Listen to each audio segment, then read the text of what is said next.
ayar daban na hadisin da aka tambaye shi su wane ne kashi ɗayan da su kaɗai za su tsiri cikin 73 sai ce ma kana ala misli ma ana alaihi al-yawma wa ashabi wanda suka zama akan irin abin da nake kai yau ni da sahabbaina.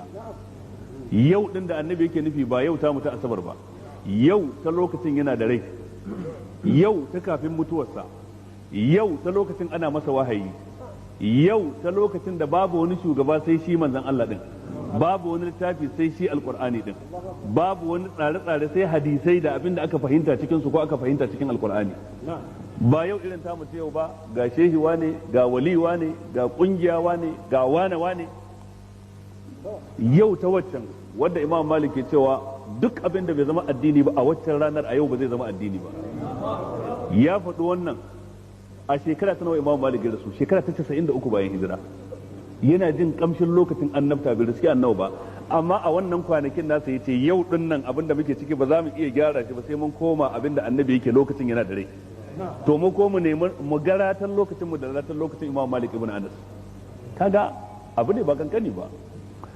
Da haka yana da kyau mu kalli wannan abu ta wannan siga, mu fahimta cewa babu yanda za a yi al'umma ta gyaru ta natsu sai ta bi alqur'ani da hadisi. Ma kana ala misli ma ana alaihi al-yawma wa ashabi, wanda ya zanto akan irin abin da nake kai yau ne sahabbaina. Manzo Allah ce su kadai ne waɗanda za su tsira gobe kiyama.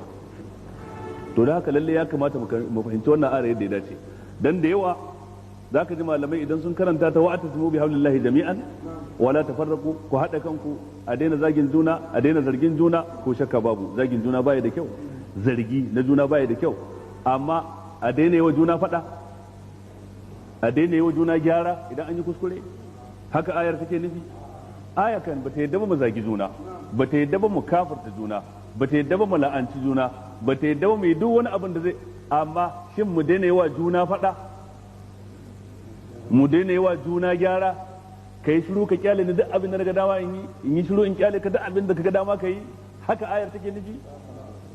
Inda haka ne da Abubakar bai wa Umar inkari ba, da Umar bai wa Abubakar inkari ba, da Usman bai wa Ali inkari ba, da Ali bai wa Usman inkari ba, tare da cewa tarihin sahabbai a cike yake da yadda junansu ya ci gyaran juna akan matsaloli na addini.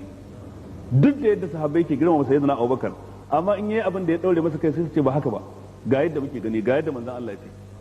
Shi kanshi wani abin idan ya rikice sai ya ce cikin kowa ya san sunnar manzon Allah akan wannan. Neman izini idan an yi sallama ka ce assalamu alaikum, a ce wa alaikum assalam, a adkhulu, in shigo. Umar bai san wannan hadisin ba sai ta hanyar wani sahabin da yake kasa da shi wajen daraja. Ɗaya daga cikin sahabbai Abu Musa al-Ash'ari ne kowa ya zo gidansa ya ce assalamu alaikum, Umar ya ce wa alaikum assalam, sai ce a adkhul, sai Umar yayi banza da shi bai ce komai ba. Assalamu alaikum a adkhul, yayi banza da shi bai ce komai ba. Da ya ji shiru ba ya masa ba iso ba sai ya tafi sa. Umar kuma yana cikin waɗansu harkokinsa, bayan ya gama sai ya fito, ina mai sallama, ba murya Abu Musa na ji ba ka ce shine ya tafi ina